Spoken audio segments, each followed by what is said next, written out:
Baseball has been super weird in 2023. As you can tell by the playoff picture right here, the Marlins, the Reds, the Diamondbacks are all in the playoff picture, which I don't think anybody could have predicted. I know we sure didn't before the season started. Joe, how you feel about our predictions thus far? The biggest misses for us have definitely been on the Mets and the Padres, I think. Looking back at it, we both had, I had the Mets as the most winningest team in all of baseball. And they currently are doing really bad, by the way. 42 and 48, 6 games that are 500. You're not wanting that out of a $500 million baseball club. But I think that just goes to show how hard this sport can be and just how, baseball can just be baseball sometimes. You can't necessarily guarantee by buying a team. So I think that we just need to start talking about where we think these teams are going to end up at the end of the season. We'll start with the National League, and of course, we'll end with your Seattle Mariners because we have some thoughts on the Mariners at the end of 2023 that might shock you. So, Joe, the NL West, what are you thinking right now for the NL West? Are we talking about like contenders and pretenders kind of a vibe? The Dodgers, Mm-hmm. definitely contenders. I'm a little worried about Arizona because they were in first for a while, and I think maybe they're starting to come down back to earth a little bit. They are the second wild card right now, right behind the Miami Marlins. But 52, they're tied essentially with the Dodgers. So they're in a good spot right now, but I don't know if they have the longevity to kind of hold on. But I also don't necessarily trust the team that's right behind them in their same division, the San Francisco Giants, to be any better than the Dodgers. So I think as it stands right here, I don't really see this shifting much. I'd say Dodgers, Arizona, San Francisco would be the top three in that division. And San Diego finishing around 500, maybe a couple games over 500, because we know how stacked that roster is. If they can start putting it together, they could take the Giants over. Is that kind of where you're at too? I think I'm right there with you. Yeah, I think it'll finish with the Dodgers winning the division. I wouldn't be shocked to see San Francisco overtake Arizona, but Interesting. in terms of San Diego, like you said, they are stacked. With that being said, however, they're probably going to have to sell off some pieces here at the trade deadline coming up in just a few weeks. So Hmm. I think that San Diego probably hovers right around there. The Rockies, they're probably going to have the worst record in baseball this year. If I'm being honest, they might even be Woo! worse than the Oakland Athletics. Who knows? Which is be So astounding. so I think that where we see it sitting right now, I that's where it's going to end up. The NL Central, though, I'm not so sure. Right now, we have the Reds leading the division. They're one game up on the Brewers, and then the Cubs are seven back. Do you think that the Reds are going to stick around, or do you think the Brewers will take them over? I think the Reds got it. I think they're the funnest team in baseball. They just play with a lot of heart and passion. And if they play their cards right, they can definitely fill out this roster where they need to. They've gotten a lot of production from the young guys. Obviously, we don't need to tell you that Ellie De La Cruz has been absolutely sensational for the Reds this, short time that he's been up. And I don't see him cooling down. He might not, be as hot as he has been, but to think that he's gonna, start slowing down, I'm not willing to bet money on that. And I would trust that he can keep that engine going for this new big red machine. Whereas Milwaukee, yeah, 7 games over, they've got a good pitching staff, a good bullpen that could take them a long way. I just don't know where their heart lies, kind of a thing. Like I don't know who's gonna keep them pushing like Ellie De La Cruz will for the Reds. I agree with that. I think that the Reds probably have that division locked up when it's all said and done. I wouldn't necessarily be shocked to see the Brewers overtake them at some point, but I think if I had to put money on it, I'd give it to the Reds. I think that they're a team that is a lot better suited to buy at this year's trade deadline Hmm. than the Brewers are, simply because they have so many young guys. They'll Hmm. be able to trade off some prospects because they know that right now they have a core they can work with. And going True. out and getting, I don't really know what the Reds could use. Probably some pitching help would it's always something that's looked for at the MLB trade deadline. Hmm. I could see them even going in division to the St. Louis Cardinals, who I think I predicted to win the NL Central. I Yeah. think I think a lot of us would have at the beginning of the year. Cubs and Cardinals big disappointments here in the Central right now. Yeah, the Cardinals at 38 and 52 and we're recording this video, 11 and a half back of the division. It's just it is insane to me that they are that bad. Mhm. And so I could see like a Jordan Montgomery, Jack Flaherty or something going to Cincinnati in a deal just to finish off what could be a really good season for them. Now, a season that just hasn't gone well in the National League East. Looking at it, this is the one division I think where the team at the top is like, yeah, okay, makes sense. The Atlanta Braves, best team in baseball, 60-29. Do you see this kind of shaping up any other way? Do you think Philadelphia has a good second half? I mean, they've been playing a lot better ball than they were in the last couple weeks. Yeah, the Braves take that division, no doubt in my mind. They're already 8.5 up on the second place Marlins. Yeah. The Marlins finishing in second, I'm not so sure about that. I think Philadelphia is just way too talented for that team to. I mean, don't get me wrong, they're still 7 up. They're still 7 over 500. Yes. But they're such a talented roster. I don't think that they're going to flounder all that much longer. And of course, you look at the Miami Flounder. You like that? You look at the Miami Marlins. I did like that a lot. -5 on their run differential, and I mean Philly only has a +9 right now. Yeah. The only team with over a +10 run differential is the Braves at 147. 147, So, by the way. I think that if you're the Phillies, you make a few trades here and there at the trade deadline, but you probably stand pat. I think the Marlins are completely pretenders. I don't see that team. Yeah, I don't see that. Do you see them falling out of the wild card? How far are they in the wild card right now? They're the first seed, 3 games up on the Giants, and then 3.5 up on the Phillies. I think that they will take the 3rd wild card spot. Okay. I think that in terms of the wild card, in terms of where the wild card's at, I think it probably is Philly taking the 1st wild card. Whoa. And then maybe Arizona taking the 2nd wild card, and then Miami in the 3rd wild card. That's San Francisco falling out. Mm-hmm. I mean, San Francisco's only got a half game lead over the Phillies. They're one win difference in that column there. I don't necessarily disagree with you. I like the Marlins team quite a bit. I don't see Luis Arraez really slowing down in terms of his approach to plate and how he's been able to handle the bat. And a guy that, he won the Cy Young last year, Sandy Alcantara he's been not very good compared to, last year. Obviously, it's a Cy Young season, so kind of hard to replicate that. But going into the year, we would have expected him to be, in that conversation again. I mean, I would have pegged him as my early season pick to be at least in the top 5. And I think heading into the break, I mean, he wasn't an all-star, and Alcantara's I think he's got an ERA of over 4.5, I think, as it stands right now. And if he can turn it around for them, that goes a long way for their staff. Luzardo's been great for them. So, and, they've got Yuri Perez. They sent him down to keep an innings limit on him, but their pitching can take them a long way, I would say. I don't know. The NL East is interesting to me, but I guess with that being said, let's talk about the AL East, the American League East. This division is more interesting to me than the NL East by far. Easily, with Tampa at the top. Every single team is over 500. Yes. And that is just so incredible to me that with this new format that they currently have, with everyone playing everybody, how good this specific division has been. Tell me kind of where your head's at with the AL East.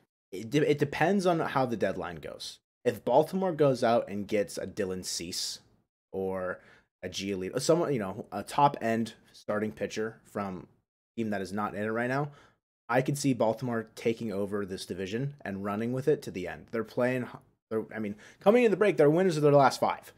And Tampa kind of came into the break scuffling a little bit. I don't think, there's no way, shape, or form that Tampa doesn't figure it out, get back on track a little bit. Baltimore's only 2 games back of that first place spot, and I think they're going to be hungry for it. As far as the rest of the teams, I think every single team in this division is a contender. No pretenders here. They're all over 500 for a reason. Boston, I think they're kind of becoming underrated in a way. Everyone underrated them coming into the year. I know I did. I know you did. Their pitching was their biggest concern, and they've had some guys step up, and that's been where, we were concerned. It hasn't necessarily been backfiring for them a bunch so far. So if they can still kind of, roll with that and keep their offense clicking, Red Sox, I mean, they're bottom of their division, but they're only 2 games back of the wild card. Yeah, I mean, there is a chance that 4 teams make it to the playoffs out of the American League East. It's very possible that all 3 wildcard teams are from the East, and then, of course, the division winner. I wouldn't bank on that happening. Totally. But with that being said, Toronto they have a very, very good and talented roster. I think that it's a 2-horse race for the division itself between Baltimore and Tampa Bay, which I don't necessarily think I saw coming. No. And then the Yankees, I think, will make some big deadline moves. Like there were rumors, and take this with a grain of salt because I just saw it on Twitter. It's Twitter. Who knows what kind of rumors these actually are? But The Yankees going after Cody Bellinger, for example, Not the which Juan, would not the be Juan Soto talk. well, that was another one as well. That Juan Derek Jeter saying they should trade for Juan Soto. So Soto. I don't know. I think if they get one of those guys, there's a decent chance that the Yankees kind of catapult their way up in the standings a little bit. Whether or Mhm. not they can overtake the Rays in Baltimore, I'm not sure. They're 8 games back right now of the Tampa Bay Rays. Yeah, The Rays themselves, I mean, I'm not shocked that they have, kind of slowed down a little bit, especially after such a hot start. 21 and But 0 is just incredible, right? yeah, 21 and 0, yeah. Of course, Randy Arozarena is Randy Arozarena. I don't think Wander Franco's really taken that next step that they wanted him to this year. I think that he's still on the rise, but 3-7 going into the break, obviously lost a couple of games to the Seattle Mariners, the 2023 Seattle Mariners. By the way, And Baltimore, of course, the fake King Felix. I mean, they're a team that is really good, in my opinion. I think Baltimore, a lot of young guys, Gunnar Henderson, et cetera, et cetera. I think that they could easily overtake the Rays here pretty soon. now a division that just hasn't taken a step forward like Wander Franco has for the Tampa Bay Rays. AL Central is still just dog water. They're just it's just like they're stuck in the mud. They can't move forward. The AL Central, you don't even have a team that's over 500, and they're leading the division. The Cleveland Guardians, 45-45, a half game up on the Minnesota Twins. What do you make of the AL Central? I mean, I don't think any of these teams should make the playoffs, but unfortunately, the division winner will. But yeah, they should not make the playoffs. I mean, the Mariners would be first in this division. let's move to the AL Central. So it's tough to see because obviously when you're in a division, you only have to play up to your competition. So you don't see a lot of these teams signing free agents. And the team that you did see signing free agents, which was the White Sox, they're 38-54. That is a horribly run organization. Yeah. The Chicago White Sox are absolutely awful. The only team with a positive run differential is the Minnesota Twins with a plus 27. Otherwise, I mean, the Royals are negative 155. But it's like bad. The AL Central, like you said, none of them should make the division, but of course, or should make the playoffs. But of course, the division winner will, and they will play the third wild card spot and get knocked out in the wild card. Looking at just this on the screen right now, plus 27 run differential for the Twins. That says to me that they're better than a 45-46 record in my head. Like I feel like they could be 48 and 43 and be 3 games over the Guardians at that point. And I think if I had to pick a team that would surge in the second half, it would be the Twins, based around what we've seen out of them this year. The Guardians, they've got themselves in an interesting spot because there was talks that they'd be selling at the deadline when they started out slow. And they started out slow last year too and ended up turning around and making, that playoff push.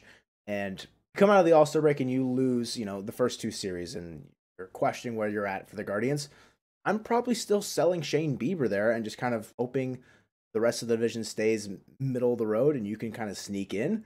But looking at it, the Twins would be my pick to surge in the second half for this division, but it's not going to be pretty. Yeah, the Twins pitching staff is really their driving force. Of course, you have Pablo Lopez and Sonny Gray in there, who have both been pretty good so far this year. For the Guardians, you think it's their pitching staff, but there's a decent chance that they do trade off Shane Bieber, which is obviously their ace.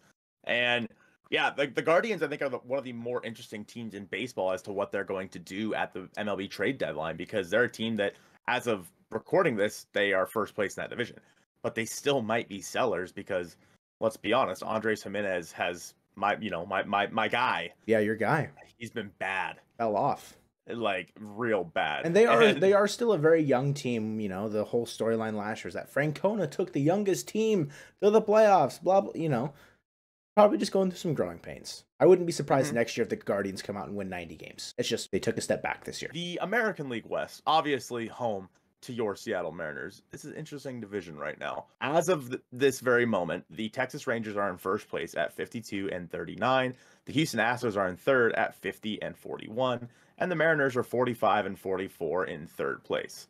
Yes. Then there's the Angels, which are where we all expect them to be at the bottom of the division with the Oakland Athletics. So they're 1 game behind us. They went 1-9 going into the break. They did go limping into the break. You're not wrong, but careful. Imagine going 1-9 into the break. That is pretty tough. Long that with is really the tough. 2 best players on the planet. Yeah, it's just it's the same conversation with the White Sox. It's just a poorly ran organization, and it's tough to see the roster construction just continued to not work out. Well, from the Angels' standpoint, it's nice that we leapfrog them finally. Yeah, I think that in terms of this division, I think that Oakland and the Angels are right where they're going to be at the end of the season. Yes, I would agree completely. How do you feel about the top three in this division, Joe? The Rangers are definitely regressing to the mean a little bit. The offense is kind of coming back down to earth, albeit Corey Seager and Marcus Semien are everything that they paid for at this point now as well. Like, they are the best middle infield duo without question. The pitching is, what is letting them down once again. The Rangers are going to hit. It's just whether or not they can keep other teams in the ballpark, and we're playing hot. Astros are going to be healthy coming out of the All-Star break, heading into the second half. I don't think this division is as far away as people might think. I'll say it right now. The Seattle Mariners are winning the American League West. Boy, saying it right now. I'm saying it right now. Go on. I was going to say, we've played 89 games, so we've got 73 left. What's the Mariners' final record going to be if they're winning the division? I think the Mariners finish with 92 wins. Okay. How's that math work out? They got to win 47? 47 of the 73. So they got to go 47-26. Right. So talking about the rest of the schedule for the Mariners, they come out of the break and they play, let's see here, the Tigers, the Twins, and then they take on the Blue Jays at home before playing the Twins again.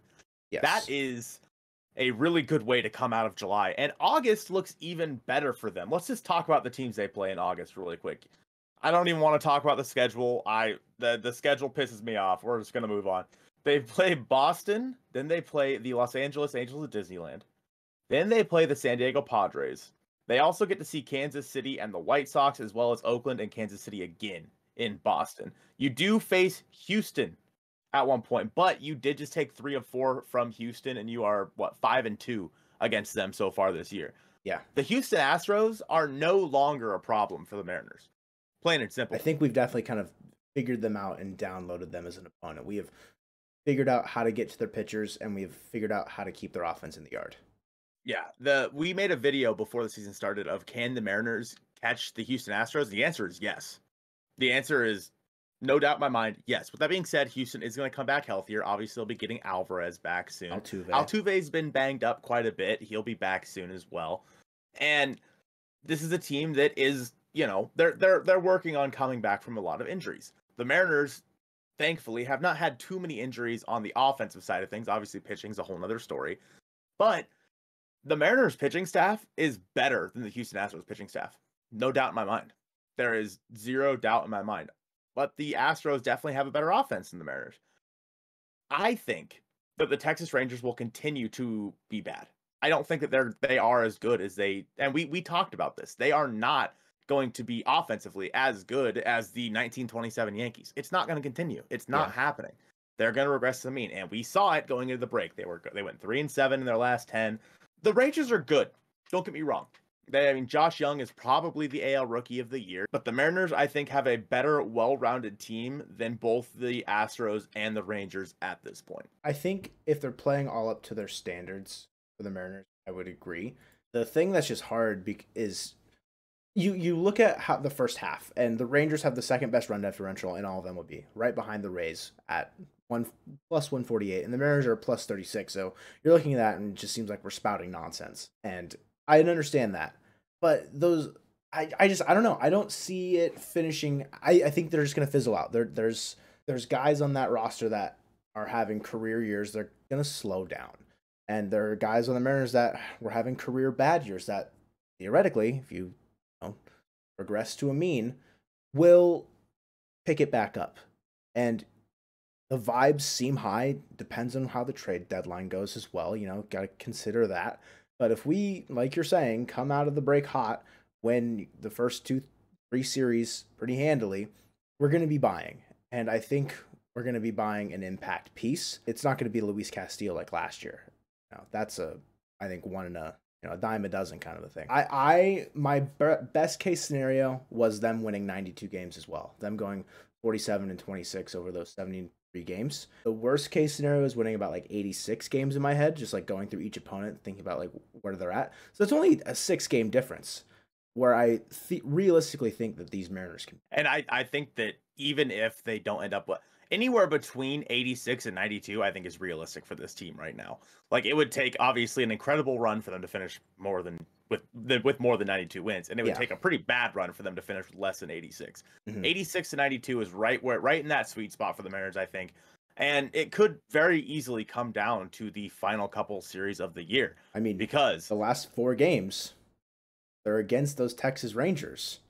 What about the 3 games before that, Joe? Is it against the Houston Astros? It's against the Houston Astros. And the 3 games before the Astros, they're playing the Texas Rangers. Yeah, the last week of the MLB season for the just the AL West, it's going to be absolutely bonkers. It is wholeheartedly possible that the Mariners win this division in the final 10 games of the season. It's possible. It's also possible they lose this division in the final 10 games of the season. It's right there. Yeah. There are so many options, and those are not going to be easy games.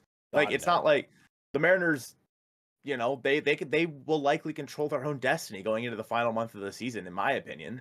And it's like, you're going to be playing against the Rangers and the Houston Astros. You also take on the Dodgers in that span. You'll be playing the Angels and the Rays and the Yankees and the Reds in that final month of the season. So August is kind of like a cakewalk for the Mariners, which is going to get everybody really excited. And then September is going to be tough. Yeah, it's like one of those things where August is the pregame and then September's the real party. Like, you got to get ready to give your best baseball down the stretch. And I think, you know, you think back to the 2021 season. I think the Mariners did a great job of doing that. They came up a game short in 2021, giving their best baseball to the very end. I don't see why they couldn't do that again this year if it ends up being close. And I think the Mariners have like 28 games in August or something like that. I think that a good record for them in that time span would be, you know, like 20-8.